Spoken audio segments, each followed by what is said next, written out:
hope you guys are having a good week. Welcome back to RNT Fitness Radio. I'm literally just recording this intro as I'm about to head to the airport to meet Akash to head out to San Diego, which both of us are super excited for. We're going to be out in the US for 11 nights. By the time that this podcast airs, you would probably have seen all the footage of our trips to the Pancake House, Cheesecake Factory, steak houses, you name it. So apologies. On to this one. So you guys asked over Instagram for us to interview more female guests. We had Shona Virtue on a few weeks ago, which I think you'll agree was an awesome podcast. And today we've just wrapped up finishing with Rachel Saunders. Rachel did not disappoint. Comes from a competitive background in terms of physique competitions, has done really well. By her own admission, her first prep didn't get off to the best of starts. She wasn't in the best starting position, but she managed to see it through. However, she's then had a really productive off-season and has got herself into the best shape possible prior to starting this prep. She's now midway through the prep. She's looking awesome. Naturally, you know, as she alludes to in the podcast, prep is tough. But this one is considerably easier than her previous one, simply due to the fact that she did her homework in the off season. She also gives some really good insights in terms of nutritional psychology, relationships with food. We both discuss sort of mistakes that we've made and what we do now and what we sort of recommend to people going forwards. So if perhaps you don't have the best relationship with food, or you're looking to compete yourself and you're worried about that side of it, I really think that you'll benefit from listening to this podcast. All three of us, Akash, Rachel, and I, have all, dealt with the post-diet food issues, and we've all come up with our own unique ways of getting around it. So this ended up as almost like a little mini roundtable. So yeah, I think you guys are really going to enjoy this. If you like it, please hit subscribe and listen right to the end, and you'll find Rachel's contact details and Instagram handle and whatnot, so you can give her a follow and find out how she's doing in the final weeks leading into her competition. Yeah, just give the listeners here like an overview as to who Rachel Saunders is, what got you training yourself, and then what made you then want to pursue it as a career. Okay, so I am a trainer from Leicester, and I work for a David Lloyd based in Leicester. I always danced when I was younger, so I've always been quite fit and into keeping healthy, staying healthy. And I finished university, and I got a job in a fitness first for women, just as a receptionist, and they said that they'd put me through some of my qualifications. So it was originally just to kind of get me through. And then the more I stayed there, the more I started to kind of learn and love the fitness industry. And then they made us all redundant. Brilliant. So I decided to go travel around Australia. So I stayed there for 2 years in total. Okay. And then when I came back, I got a job in a ladies only gym again. And then it kind of all went on from there. So how long have you been qualified now and in the industry? Before I left for Australia, I had my level 2.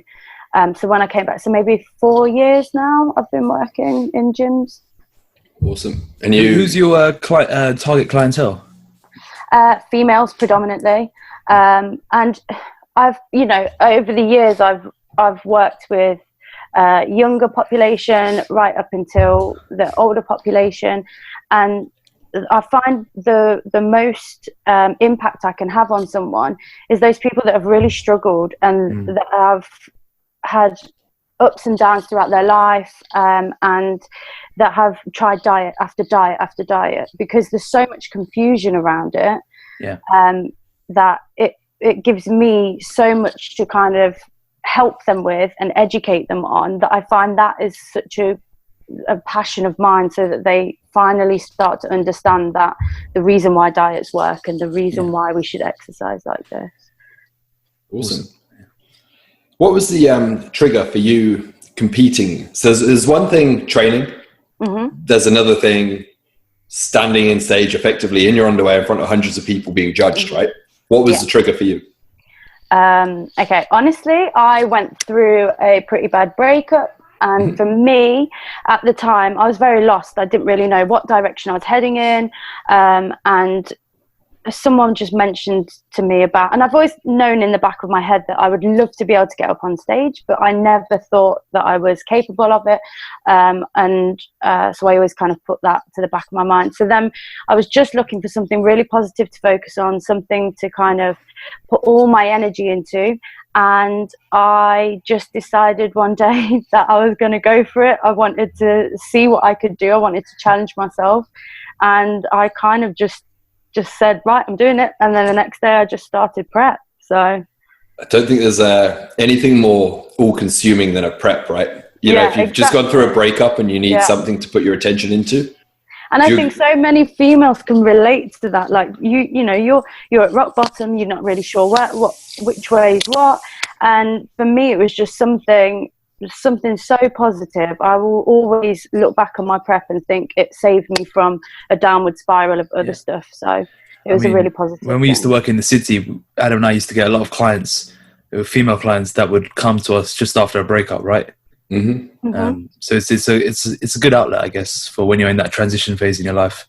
Yeah, definitely. And I think it's such a poignant part of your life when you go through that breakup. You want something to kind of bring you out of it and to look forward to, and it's almost like you want to reinvent yourself. So and the best way to kind of reinvent yourself that you're kind of in control of is physically, and it just worked for me. Awesome. So when was that first show? So I first competed. There were I did 2 a week apart. So I think the first one was June, then June the 2nd, and then the second one was a week later, so June the 9th.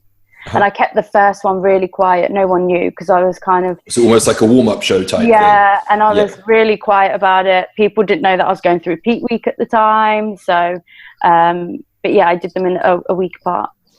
And how did you get on with them? It's safe to say you've been bitten by the bug, right? Yeah, definitely. I mean, it was a brutal prep. This one has been a breeze, but not a breeze. You know, it's still tough as prep goes. But compared to the last year's prep, it's so different. So you kind of I said to myself, I'm not going to do it again. And then a year later, I'm kind of like itchy feet and I want to push myself again. So what's your reason for doing it this time as opposed to last time? You know what, I think for me, I wanted to make sure that I won, because I have that motivation and dedication, and I wanted to do it off my own back, not because I was trying to prove anyone wrong or not because I was trying to reinvent myself, just because I wanted that challenge to see whether I as a person was motivated enough and disciplined enough to kind of see it through with nothing else to kind of push me other than my own kind of goals. So your motivation went from like external to internal, essentially. Yeah, definitely. Yeah. I mean, that's the best reason to compete, right? And I think something Adam talks about a lot is a lot of women, they seek external validation when they compete. And it's probably the worst reason to put yourself through. It was a really bad start to prep last year. I didn't come from a very good place. I was, I hadn't really eaten for 3 weeks. So I was in a really, really rubbish start point. So I would never advise I think you need to get everything kind of sorted to go through a prep properly. But you live and you learn, and kind of... Just to add to that, though, I do think that coming off the back of like a breakup, compared to when I talk really about the externals motivating a lot of women at the moment, I'm more talking about social media. So I think, although, we say that this time around is internal versus external last time, I think the breakup is still kind of an internal. It's like, you want to prove something to yourself. Yeah. Whereas what I see very common at the moment is a lot of females trying to compete because they're trying to prove something for the gram. Yeah. And that's refreshing. To have that photo and to be like... Go on. and they're the ones that end up, oftentimes, a lot of them pull out of prep at like 3 weeks out. Because, as you know, right now your prep, you said it's comparatively easier than last time, but you know that the last few weeks is going to suck. Yeah. And that's what separates the people that are doing it, I think, for the right reasons and internal motivations, as opposed to the people trying to do it for others' validation, because that's only going to carry you so far. And that's when, right now you're saying you wanted to know, do you have that discipline, yourself? And that's the difference between when you get hungry in those last few weeks and you're bored in the evening. That's the difference between snacking and not snacking, and being able to, not that we promote this, but, to the extreme sometimes, going to bed hungry and, waking up hungry and having to still do your cardio and do your clients. And it's those nitty-gritty it's those small bits at the end that people overlook. And that's where trying to do this for somebody else and likes on Instagram, it's just not going to carry you through. Yeah, because you can't post a photo in those dark moments. You have to find it to pull yourself through by yourself without kind of validation from the internet, I guess. Exactly. Akash, were you about to say something? Yeah, I was going to say, how do you deal with social media, and what advice do you give other women, who struggle with social, comparison on social media and all of that? So that's probably a big problem right now, and especially with probably the girls you're dealing with. Yeah. I've tried to, so I struggled coming out of prep. That was where I really struggled. And I try to keep it as real as possible. So I have shown people how I've gone from bikini prep into disordered eating patterns and how that affected my body. And I try to keep it as real as possible. And I said from day one, this, the prep body is not something that is sustainable long term. And I've always kind of tried to be as honest as possible and say that I'm still finding my feet to find where I sit in my body, where I feel most comfortable.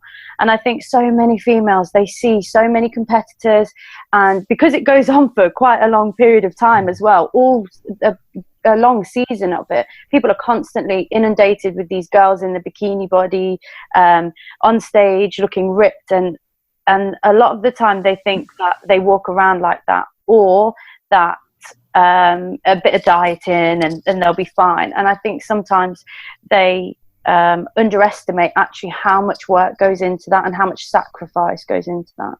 Hugely. So yeah, and so I think for people looking on Instagram, it's just a picture. It's not you don't get the whole picture of what's actually going on in their life, the times that they've missed out on, or the times when they've been down or hungry. And so it has its pros and cons. Yeah, I mean, it's essentially a highlight reel, right? Yeah. People don't see. You want to show the best. The other side of it. Definitely.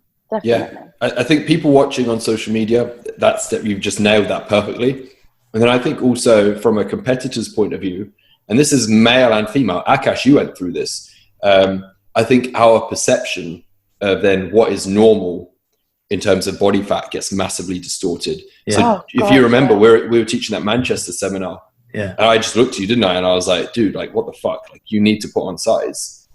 Like, you're keeping it this lean. It's detrimental at this point. But when you're used to seeing yourself a certain way, your perception of what is normal and acceptable changes. And I had it with a female competitor as well, who she competed. And then I think it was like maybe 5 weeks later, we're building calories back up again and tapering down out of exercise. And she says to me, I think I'm putting on like a bit too much body fat too quickly. Like, should we rein it in a bit? I said to her, you're 1.5 kilos up. You're 3 pounds above stage weight. But it just messes with your head. So I remember in between my first and second show, the person that was coaching me at the time said, have a cheat meal after your first show. And I was like, no, I can't do that. She's like, no, you need to. Because I was tiny. I was really, really small. And so I had the burger. And I remember the next day I went into the gym and I had awful tummy ache, and because I hadn't had anything like that the whole of my prep. So then I remember taking a photo in the mirror and I thought, I can't post that because everyone's going to look at me and think, how did you win a competition being that fat? And now I look back at the photo and I think, oh my God, I was so lean. But that prep brain is just something else. And it's then crazy. and you don't know what your norm is anymore. No, that's exactly what it is. It's your perception of normality changes hugely. I mean, after that's where having that second set of eyes comes in. I said to Akash straight up, you need to put on size. I know you're now working with Josh, I'm a huge fan of Josh. He'll shoot you, the real deal. If you're putting too much on, he'll tell you to rein it in, and at the same time, it'll be like, no, you need to put someone at this stage. Yeah. What were you about to say, Akash? No, I was just going to say something similar. Is that after my first show, I put it on very quickly. Yeah. Whereas this time, I tried to avoid that mistake by going too was overcompensating a little bit. Yeah. And so for 4 to 6 weeks after, I still had shredded glutes. I still, I could have stepped on stage in a week, right? And I felt like crap, but I felt like I looked good, if that makes sense. But yeah, I mean, the best thing to do in that stage is actually to put on some weight, put on some body fat, and actually get out of that danger zone which you're in. Yeah, I agree. Definitely. So you said that this prep is, we say easy, but it's never easy. Is, what's the best word? Probably a more efficient prep so far than what you did previously. Talk us through the key differences. And just to be clear, so you're working with Josh now, but you worked with somebody else. Okay, so we're not trying to get you to, this isn't a podcast we try to slag off other coaches. No. So just say what you're comfortable with saying. Okay. So the starting point really was such a huge difference for me. Going from barely eating in my last prep to when I first started, and inconsistent training and things like that. Whereas I've actually worked with Josh through my whole off season. And so when I started prep, I was in a higher body fat percentage than I started last year. However, I'm a lot stronger. And I felt mentally ready. I felt kind of like I was ready to go. That was my time. So the starting point is hugely different. And my last prep, the guy that coached me, he coached any bikini girls before, and he was a friend, someone that I knew, and he said that if he put me through prep, he'll use me as an example and things like that. So it was now I've invested into Josh, and I've forgotten what was going on. I like the word you use, invest. It's perfect. It's an investment. Hiring like a good coach is an investment. He's had so much experience, and that's what lacked in my prep before. The guy who was coaching me had no experience. He didn't know when to pull back. He didn't know when to add in. That's what I was going on to, was that from day one, my calories were really low. And I was working in a very busy gym, and I had a high expenditure. So I dropped weight really, really quickly. And cardio was high, and it was almost like he chucked everything in, and 15 weeks, now you have to do it. So it was hard but it was intense from day one. There wasn't much that changed throughout my prep. You got nowhere to go, right? So I just it was just down. Whereas this time with Josh, it has been my first sort of 4 or 5 weeks, it was just tiny little things like 10 grams of rice has been taken out, or half a banana has been taken out, and little things like that. And I feel so much different. And I think the reason why I feel like it's easier is because mentally I feel still here. I remember 7 weeks in last time, and I was just a walking zombie. I think I'd gone to Body Power, and I came back and I just had a breakdown, because I was like, I cannot do this for another 8 weeks. I'm not even past the halfway point. Whereas I've done nearly 11 weeks on Saturday, and I'm hungry and I have days where I feel lack of energy and a little bit of brain fog and stuff, but it's nothing compared to last time.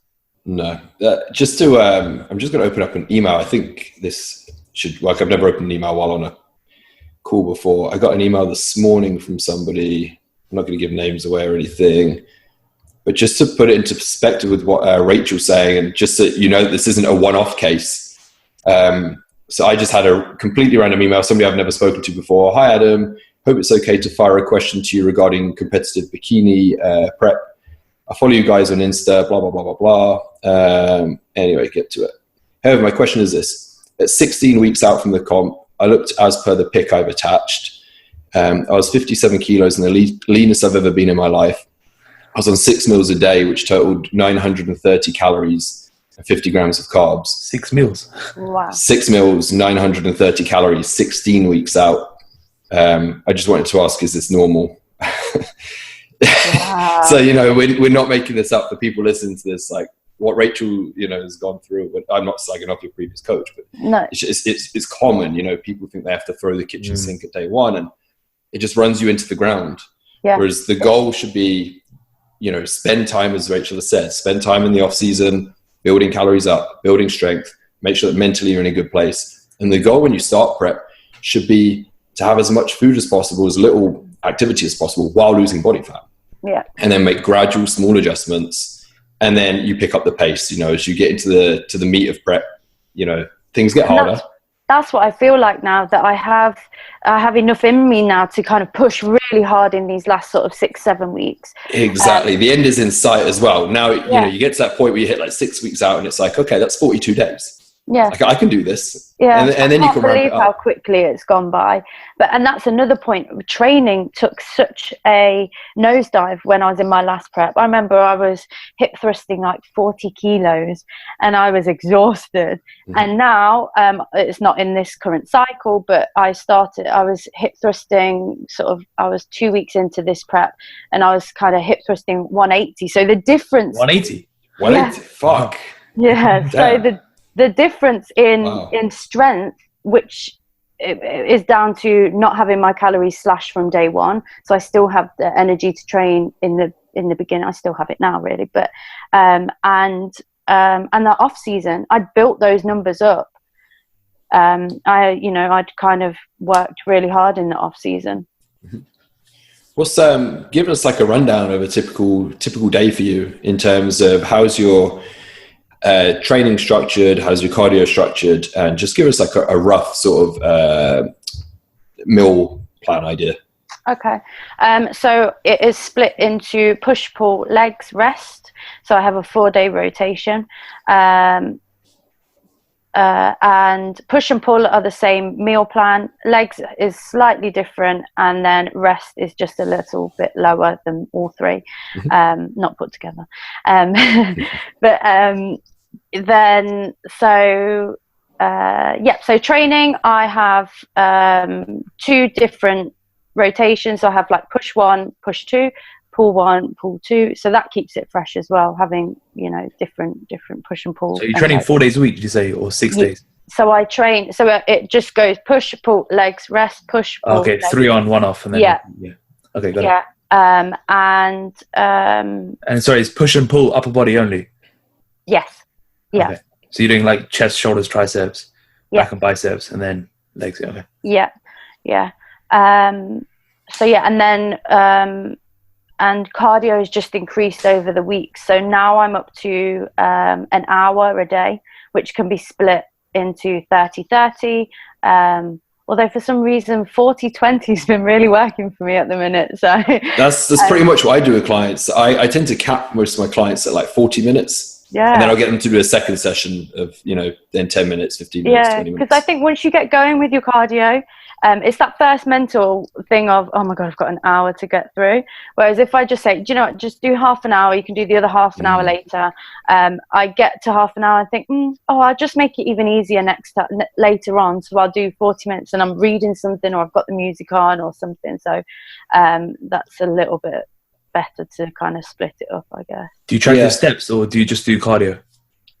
Just do cardio. I was wearing a Fitbit, but it kind of broke about 4 weeks ago, so I've actually not worn it. I know my rough expenditure, and actually it kind of was getting a bit obsessive with it. Yeah. So especially when you're kind of going through prep and every day matters. So I've not got a new one. I guess you're pretty active in your day job, right? Yeah.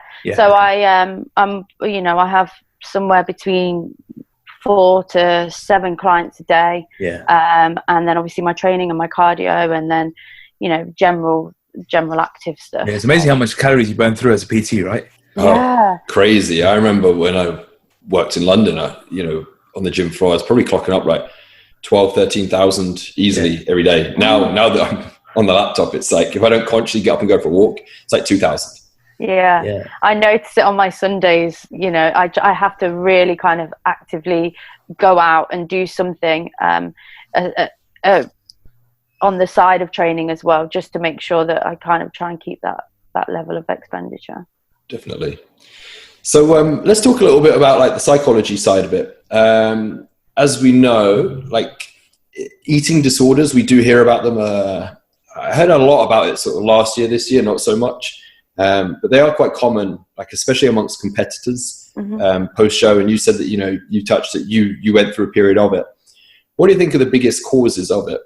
And what sort of advice do you have if somebody's looking at doing their first show? How do you minimize it? Let's be honest, right? A prep is controlled starvation. So there is going to be an element of, eating off plan, with the best will in the world. If it's your first show, no matter what your coach says, you're probably going to screw up a few times post-show. What's the best way to minimize it? I don't feel like I can answer that because I've not done another post-show yet. I love that answer. Like the honesty, like give your advice on it, but I like that you've just prefaced that with the fact that you haven't done the second time. I don't know what's going to happen. All I know is what happened last time, and I can kind of look back in hindsight and see probably where I went wrong. I was very, very food focused in my last prep. So I would be on Instagram scrolling through, saving pictures of food. I'd be around my friend's house when I'm supposed to be socializing, and I'd be sitting there thinking, I can't wait to make that. And it wasn't even particularly unhealthy food. It was, I just wanted to cook, and I just wanted to try all these different recipes. So I remember I stayed up for like an hour past what I normally go to bed, just scrolling through, looking at photos of food. And I became really, really food focused.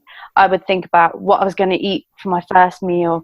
I was thinking about all the places that I wanted to go to, all the different food that I wanted to try. And I was going around the supermarkets and thinking, right, I'm going to get that, and I'd have that with the. So I was kind of on the borderline of obsessing over food.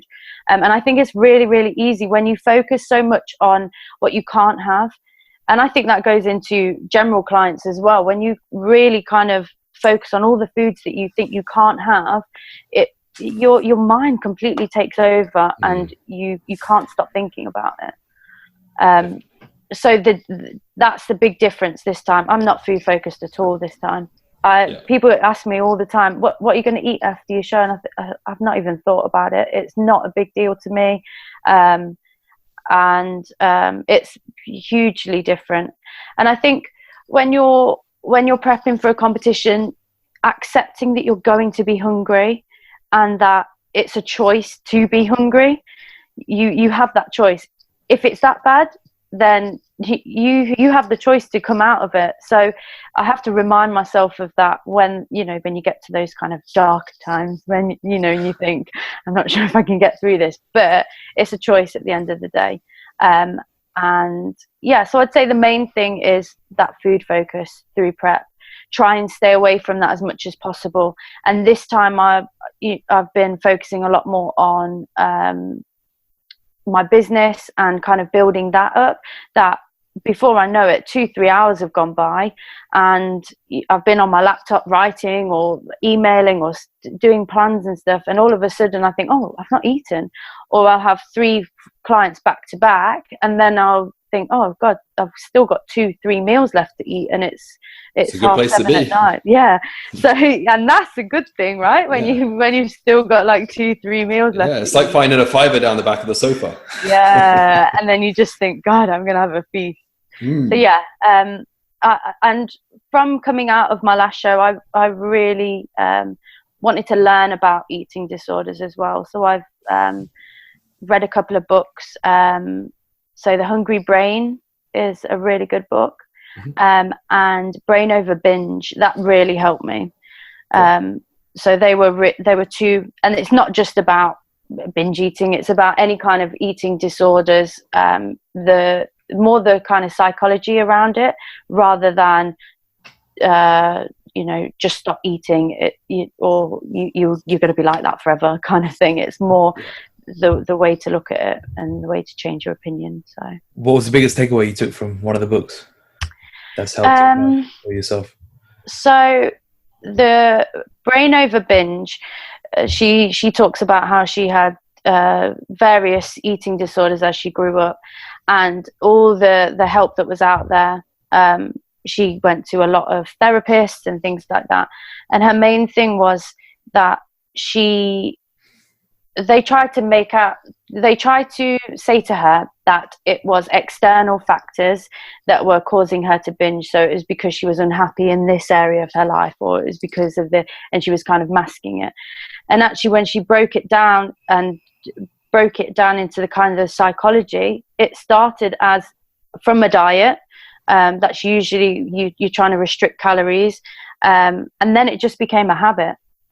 And that to me was such a wake-up call, because I could go throughout the whole of the day without binging. I could eat my healthy meals, and it was nighttime when I'd be driving home where I'd think about food, and it became a habit, a repetitive thing. And that was probably one of the biggest takeaways that I got from it, was it was more kind of habit-based rather than from an emotional point of view. I know there's so many various places on the scale of this, and I'm not saying this across the board, but for me, it came out of dieting, and then it became a habit. Interesting.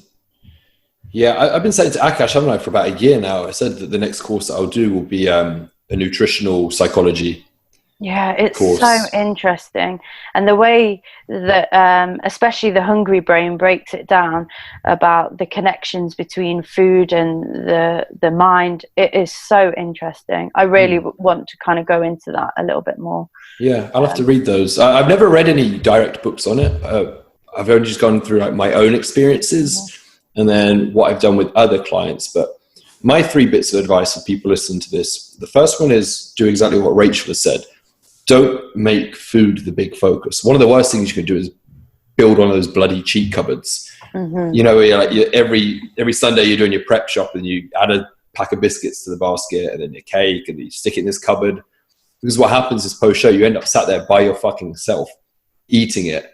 Yeah, I remember people had bought me cupcakes and things, because obviously everyone knows that you've practically starved. So they buy you food thinking that. And I remember I sat there and I'd bought food myself, and I had all this food around me, and there was things that were going to go off if they weren't eaten, so I would eat them. And it just, if you have all that food surrounding you when you finish your show, it's setting up to fail. Yeah, it's a bad idea. Yeah, so don't do that. The big bit of advice that I also helped Akash with this year, and one that I'm a big fan of, is especially like post-show, you know, you've earned a couple of meals out, like that's normal, but make it about the experience rather than about the food. So rather than I'm going to go and demolish this big fucking pizza and brownies and this and that, it should be, you know what, I haven't been out for a meal with my parents, my boyfriend, my girlfriend, my friends. We like to go for this food, you know, and make it about that. I think that's huge. So for me, when I diet, like I always say this, I've said this before on podcasts, I don't really get that hungry. So that side of it doesn't get to me. For me, it's more the monotony and missing people's birthdays and stuff. So every prep I've done, I've always missed my stepmom's birthday because it's always fallen like 4 weeks before the show. So they've all gone out for an Indian or whatever. And I can't even, you know, especially at 4 weeks out, it's like you can't even sort of, I'll just stay at home. It's not even worth putting yourself. No, just go. You guys enjoy it. And so one of the things that I like to do post show is take my stepmom for a meal out. And again, it's about the experience rather than the food. So that's my first tip. My second one is understand that, as I said, you have just controllably starved yourself. So you are going to fuck up. Like you're going to nail your diet maybe 80-90% of the time. This happens to people that competed, you know, time and time again. And then you go through Tesco's or whatever, you buy your good food post-show, and you might see a Mars bar or whatever, or you might see a chocolate bar you haven't had in a while, or a pastry. If you have it, it's not the end of the world. Like just chalk it down to, did you enjoy it? Yes. Own it. Move on. The worst thing you can do is like wallow in self-pity and, oh, fuck, I shouldn't have eaten this. This wasn't on the reverse plan. And then you just, you get into this negative kind of, you punish yourself. It's really not a good way of thinking. So it's just like, okay, that wasn't on the plan. So what? Like I've earned it. As long as that 1 Mars bar, that one pastry, that meal off plan doesn't turn into an all you can eat for the next 2 hours and then feeling sorry for yourself, holding your stomach. Yeah. And I think for me personally, I used prep as an excuse. So I would be like, I can eat all this food because I've just prepped and I deserve, like, my body needs to put on a bit of weight, and I use that as an excuse, but that excuse only lasts so long. So you kind of got to get yourself back to reality. Would I be eating like this if I hadn't have done everything? No, I probably wouldn't be sitting around with chocolates and cookies and everything for days and days back to back. So I that's another thing, excuses. Try not to kind of use your prep as an excuse to go all out every day. Exactly. Yeah. The odd treat. Yeah, sure. Like you can now live like a normal person. Yeah. Like that's fine. It's normal. It's healthy to fancy something on occasion that's not written down in your meal plan to eat that. If you're not on a set fat loss goal or something. Yeah. But turning it into, as you said, days and days of, oh, I need to add on size after the show. Oh, I've dieted for X. No, that's as you said, that's just fooling yourself. And then my last tip is one that I've written about, which is post-show, as tough as it is, try and take the focus away from your physique and put it into your performance. So by that, I mean, sit with your coach if you've got the luxury of having a coach, work out what your weak body parts are, correlate what lifts are going to strengthen those body parts in the off season.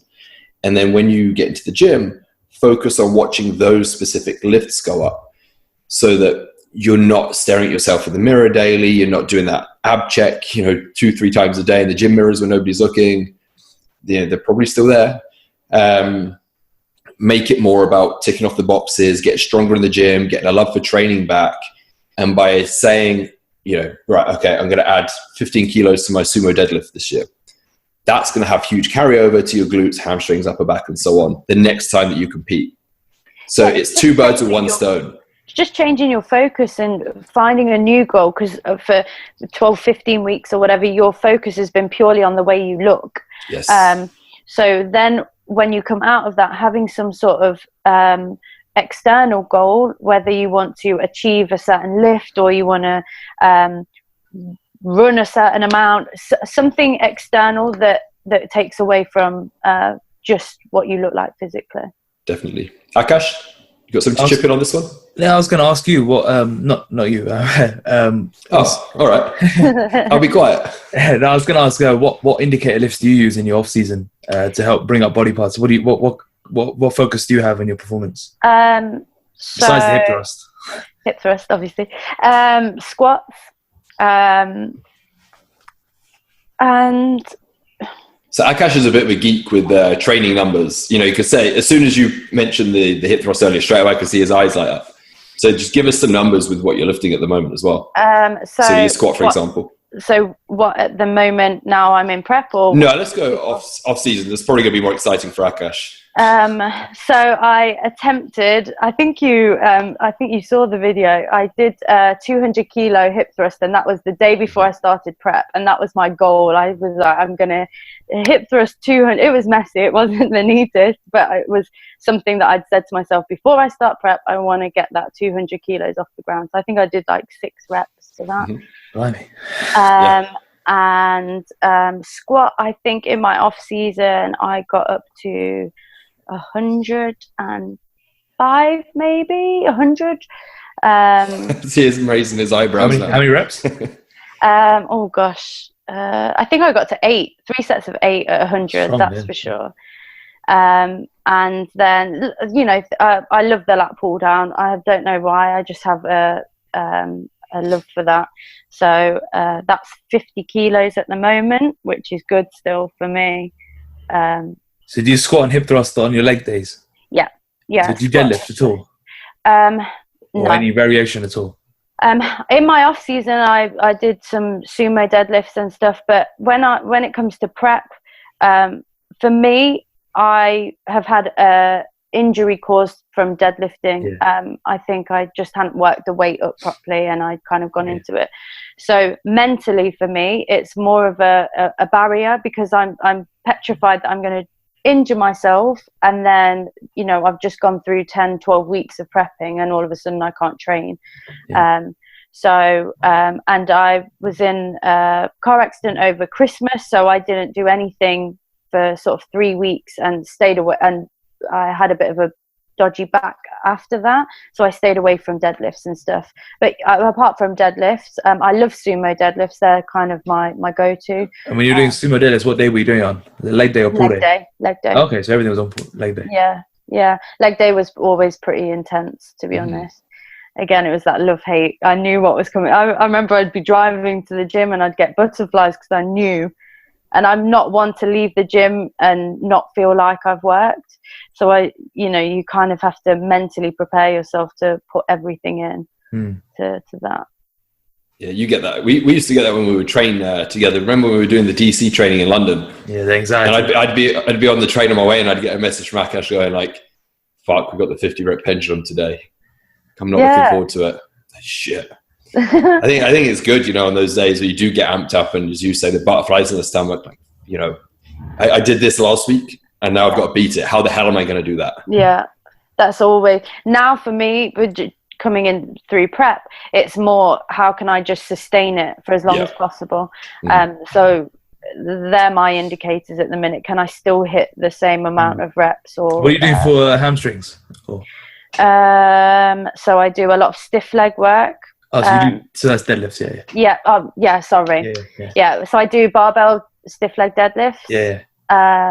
And some dumbbells as well. I'm really impressed actually with my stiff leg deadlifts. So they've kind of worked up over off season. So what are you doing? What are you doing on them? So I do 90 kilos. Nice. Yeah. So for me, I was always I kind of stayed away from stiff leg because I used to feel it in my back a lot. And then I kind of worked on technique in my off season, and then it's kind of carried over.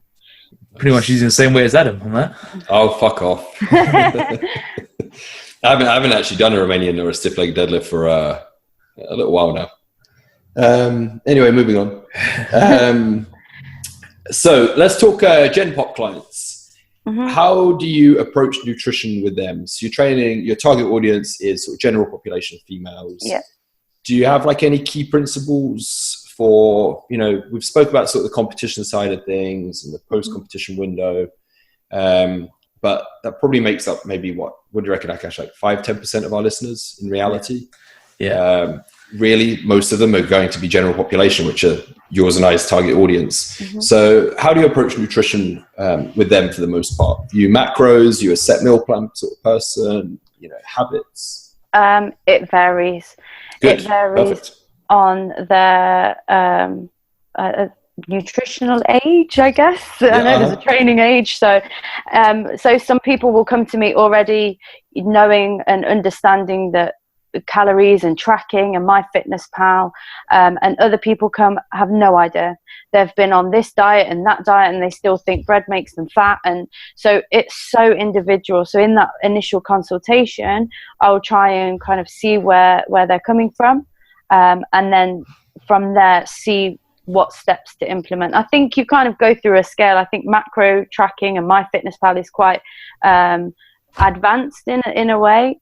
So to begin with, if they come from kind of the base, it would just be habits to begin with. Are you getting vegetables in with every meal? Are you getting enough water? Are you getting a serving of protein in every meal? Are you snacking in between? One habit that has really worked is, and I heard this on a podcast, I can't remember where I heard this, but she said, don't take food from a bag. If you're going to eat something, sit down, have a meal, and then and eat like that, rather than, because there's so many times where you'd be like, oh, I'll just have a handful of this, and oh, I'll take that out the packet, and before you know it, you've had 600-700 calories just from putting your hand in a packet. So that's something that I kind of reiterate to my guys is to make sure that, you know, you're trying to stay within meals and sitting down as much as possible. Perfect. Awesome. I like that. So for female listeners tuned into this, give us your 3 best tips for building glutes. So, Was that Alexa? That was the Alexa thing going, yeah. Who was that? No, I haven't got anyone over here. What did she ask you? I got the headphones in, so I could just hear the little, like, you guys could probably hear it better than I could, but I can see the little light on it going. As soon as you said glutes, I heard something. Okay. So I would say, number 1, progressive overload is key to growing your glutes. And with that, just being consistent with it. There's no point doing a hip thrust 1 week and then not training it again for another 6 or 7 weeks. So yeah, always going into the gym with what you're about to do in mind. A plan as well is always really helpful with that, making sure that you kind of stay consistently and don't change from exercise to exercise all the time. You know, there's variations that we need, but yeah, progressive overload would be number 1.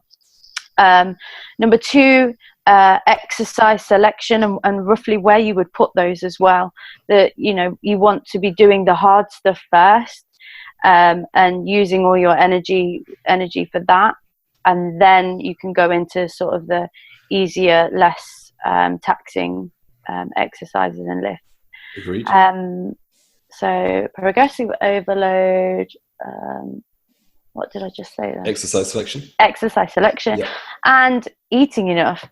Accepting the fact, if you want to grow your glutes, you are going to have to be in a calorie surplus. So you are going to be gaining body fat somewhere down the line. And I think you kind of have to accept that you're not going to have the tiny waist and the big glutes unless you're genetically gifted in that sense, I say. But most of the time, if you're going to want to grow a muscle, you're going to have to be in a surplus, and with that comes body fat, depending on. Yeah, you know. Something that Akash and I put out, don't we, constantly is, if you want to pack on muscle, you've just got to accept that a small amount of body fat gain is probably going to come with it, unless you're a genetic freak. And that's not us saying, you know, go for a free-for-all and eat shit and, you know, the old school bodybuilder days of, you know, gallon of milk a day and all that sort of thing, and, you know, piling on loads and loads of body fat. But you need to accept that you're not going to be in contest shape. No. Far from it. You have to kind of over. Yeah, exactly. You kind of have to trade one for the other. You know, you to grow a muscle, you're going to have to let go of the abs for a little bit, unfortunately. But Definitely. They come back, and then hopefully. And they come back, and you've got a better package, right? Yeah. Because you've now got the kick-ass glutes to go with it. Anything that you would add to those 3, Akash? I would say for more gen pop people, warming up properly is probably another one. Just potentially, you know, loosening the hip flexors and quads before you training the glutes, and then maybe doing some activation drills for the glutes. If you're at a desk all day long, or you're very sedentary, I think those 2 things are important for people, the more general population clients. For sure. Yeah. Perfect. So if you're listening to this, first one is, well, not in order, but just off the top of my head, eat enough calories to promote muscle growth. Don't try and stay too lean around holding onto your abs, because you will hinder glute progress. So you need to, you know, make that decision of what's more important to you right now. Number 2 is progressive overload. So have a plan in place. Don't wing it. If you know that you hip thrusted 60 kilos last week for 8, then you need to be trying to get 10 reps or 65 kilos, you know, some form of progression. Exercise selection, do the hard shit first. And then, as Akash has said, if you're a desk jockey and you're always sat down, then you're probably going to want to loosen off the hip flexors, activate the glutes prior to doing your hip thrust and stuff. So you can actually, you know, get into the muscle properly rather than like lower back and hamstrings and stuff taking over. Awesome. Let's finish on one last main question. What supplement staples do you feel that every client should use? I don't use a lot of supplement protocols with the majority of my clients, a multivit and maybe some fish oil, but the majority of them I try, and the main focus for them is to improve their diet. And I see so many people saying, oh, should I be taking this or should I be taking that, or how many of these should I take a day? And actually they're still going to McDonald's for their breakfast and they're still eating Greggs for lunch. So for the majority of them, I will get them to focus on the kind of bigger things first, and then when it comes, they're wanting to really kind of hone in on getting lean, then we look at supplements. But I would just say a multivit and fish oil. I don't know what you guys use with your clients. We're really simple, like fish oil as well, big fan of. Perhaps some like D3 for some clients. And then for me, so I tend to break supplements into like 3 different categories.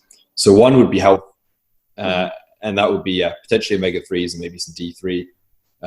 One would be performance and like muscle retention. So that'd just be plain creatine monohydrate and essential amino acids during training to try and stimulate muscle protein synthesis and offset breakdown. And then the third one would be for the more advanced clients and competitors, fat burning supplements such as your thermogenics like yihimbine, caffeine, that sort of thing. Mm-hmm. But really, I'd say that's probably the top 6, and that's not me giving all 6 to a client, by the way. New clients starting with me, it's like 2 or 3 supplements. Yeah. If it's a guy trying to pack on size, it's probably going to be like whey protein just to help him hit his protein goal, creatine monohydrate, and EAAs. Yeah. If it's a bikini competitor coming and working with me for the first time, it's probably going to be caffeine, yihimbine, and EAAs, that sort of thing. And then I build on it upon there. I think the problem people make is, as clients, as you've said, they focus on like the small details rather than the big picture, which is the diet. And then as coaches, I think coaches try and fix everything through supplementation, but they give so many different supplements at different times and different amounts that the client gets so overwhelmed. When they forget to take a supplement, they feel like a bit of a failure, and then they kind of give up taking all of them. So I usually, when I start a client, I'll just pick 2 or 3 key supplements that I think will probably make a positive difference, get them nailed down on them. And then down the line, if I'm working with someone for, 6 to 12 months, and they tell me that, their sleep's poor. Okay, well, let's look into this. Okay, your digestion's not great. Okay, let's look into some digestive enzymes, probiotics. And then, as you said, you tailor it towards the client. Yeah. But initially, I'm with you straight off the bat, 2 or 3 key supplements, keep it simple. You've got the clients buy-in, then you're not overwhelming them with information, and you're making the nutrition the primary focus, and the supplements are just an addition to it, the cherry on top of the cake. Yeah. And I think, if you place the focus on the habits that they're implementing and the changes to their lifestyle, that should be their primary focus in the beginning, rather than should I take ZMA before or after I've been for a shower, or do you know what I mean? It just stresses them out, right? Yeah. And like you said, they end up feeling like a failure if they forget to take it, or they take it at the wrong time. And what, as coaches, we want to do is try and set them up for a win every single day. Yeah. So trying to take that stress out as much as possible. It's important. Yeah, I'd rather a client take 2 supplements that are actually going to make a difference religiously than give them 8 supplements that they take, half of the month. And then they give up and they feel demotivated, and then they feel like they've failed the supplement regime. So probably going to have areas of the diet then that's going to be like, oh, why am I bothering? Yeah, it'll be that, oh well, I missed my supplements today, so it doesn't matter if so I may as well, I've messed up today, so I may as well go and have that Chinese, or it's just a spiral. Exactly. That can. Yeah, as you said, set your clients up, or set yourself up for kind of mini wins daily, and that's the way to get on board. Anything that you would add, Akash? Yeah, I just think the whole concept of overwhelm is the biggest problem with supplements. It becomes really easy to get overwhelmed with overloading too many supplements. So keeping it really simple, and like Rachel said, is just focusing on the diet should be the number one focus at all times. Yep, definitely. And the supplements provide the extra 1% for the clients who are nailing it, nailing everything else. Okay. Very well put. Let's finish on a few. I left these out of the email. Yeah. That's So what a few rapid fire questions to finish on. Okay. So I know that the focus isn't on the food and all that sort of thing, but let's just put sensibility aside for a second. I can do that. Say you go really hard over the next couple of weeks, and Josh says to you, "Okay, you got a free meal. What is your go-to meal?" Ooh. I mean, this doesn't even have to be a free meal. It could be like, just in the off season. Like, what's your, you just want to switch off the diet for an hour or so. It doesn't necessarily mean eating shit. I love fajitas and nachos. Good shout. I don't know what it is. Just fajitas, yeah. Fajitas and nachos. Spicy or? No, I'm a mild barbecue. Yeah, me too. Yeah, I'm the same. Cheesy nachos, yeah. Very good. Yep, I'm all over that. Favorite alcoholic drink? I like a wine. I don't drink a lot, to be honest. When I was younger, I used to go out every weekend, and then as I've kind of got older, novelty wears off, right? Yeah, exactly. And I enjoy a drink when I'm in a social situation, but I wouldn't really ever sit and drink by myself or. Yeah, I think that's pretty much the same as Akash and I. Like, we've got Akash's birthday meal in London. By the time listeners listen to this, it'll be done. But for you and I talking now, this Friday, and I know that I'll have like a couple of my favorite drinks, the old fashioned there. Akash is probably going to have a glass or two of Malbec. It's a social setting. You're out on a meal, but we don't drink midweek. Our clients don't drive us that mad. Yeah, exactly. I do like a cocktail though from Turtle Bay. I don't know is Turtle Bay. Yeah, we've got one. Yeah. Okay, so I do like happy hour at Turtle Bay. What would be your go-to cocktail if you were to have like a real sugary kind of jumbled julep? Ooh, it's very good. I haven't tried that yet. Yeah, it's really good. Nice. Sounds good. Give that a go. Very last question. Who should we have on our podcast next? Ooh. Either somebody that you've listened to in the past that you thought came across well on a podcast, could be somebody that you want us to reach out to, you would find interesting to listen to yourself, or you've got a friend or another trainer that you like listening to, you want to put us in touch with them. There are so many people. Do you know who I really like at the minute? Harry Ranson. Okay. Yeah.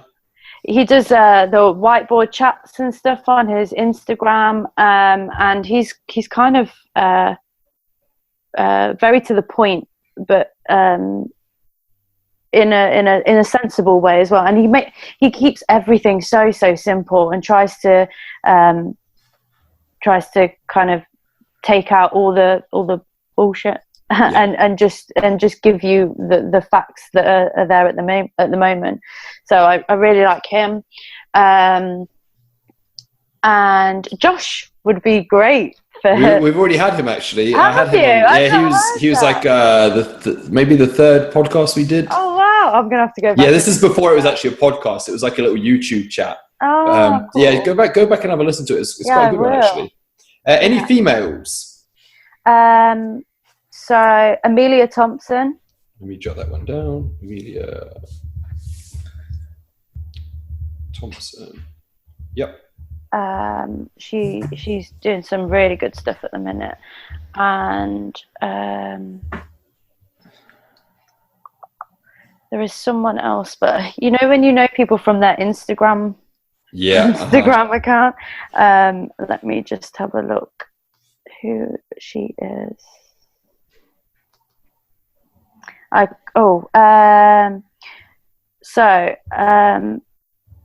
Instagram is Healthy Little Lifter.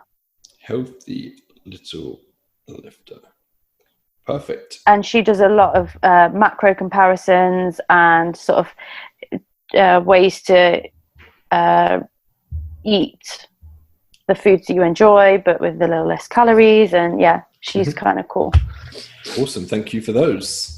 Yeah. So thanks so much for coming on the podcast. Thank you for having me. It's been really good. Lots of good information. Anything that you want to ask at the last minute, Akash? Or do you think? No, all good. Thank you very much, Rachel, for coming on. It's been a pleasure. I've really enjoyed it. Thank you. Where can people find out about you? So before you plug this, I will say actually that Rachel's taken the plunge and is getting more involved on Instagram stories at the moment. And they're very informative. So Rachel's going to give you where you can find her, and I would suggest that you follow those and tune in. So it's RS Fitness UK. And I also have a website that is rs-fitness.co.uk as well. And I'm trying to upload a lot more stuff onto there as well. So recipes and some quick tips and stuff like that. Perfect. How many weeks out are you now? So I will be 6 weeks out on Saturday. Awesome. Cool. I'll be keeping tabs, so I'll speak to you in the meantime, but just for the sake of the podcast, good luck with the last 6 weeks. Thank you very much. Thank you. Akash, over to you for the outro. Also, you can find us on Instagram at RNT_fitness or at Adam Haley with the number 1 at the end, or at Akash Vagela for our website. And for more information, check out www.rntfitness.co.uk. And if you enjoyed today's episode with Rachel, please share with your friends and hit subscribe. Thank you.